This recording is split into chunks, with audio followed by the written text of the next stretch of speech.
But you seem to be now gaining traction with the media for, again, and a lot of it's centering around something that you have, I think, built a large part of your reputation on, and that is ideas. You came out last week, I think it was, Marco, with the 12-point plan on the economy.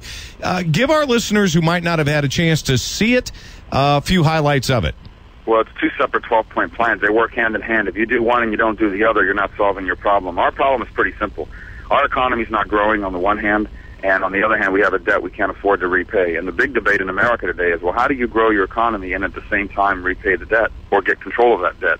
And the Democrats are saying, well, first you've got to grow your economy by spending more government money, and then we'll figure out what to do with the debt later. But I don't think that works, and it hasn't worked. All it's done is grow the debt even more.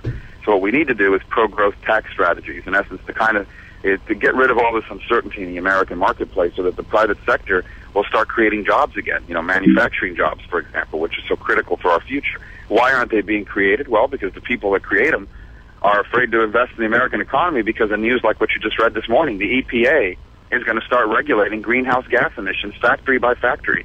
So it's basically a factory-by-factory cap-and-trade implemented by unelected bureaucrats at the EPA.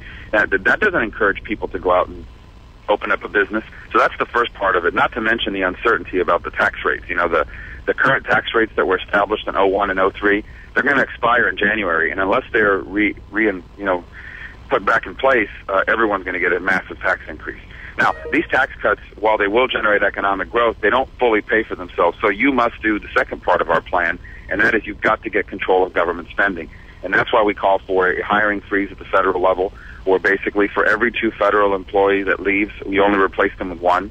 That's why we call for a balanced budget amendment. That's why we call for sunsetting every discretionary government spending program that's not defense-related, so that every 10 years these spending programs go away automatically unless Congress reinstitutes them. These are the sorts of things we have to do, and we got to do them both. If you only do one and not the other, it won't work.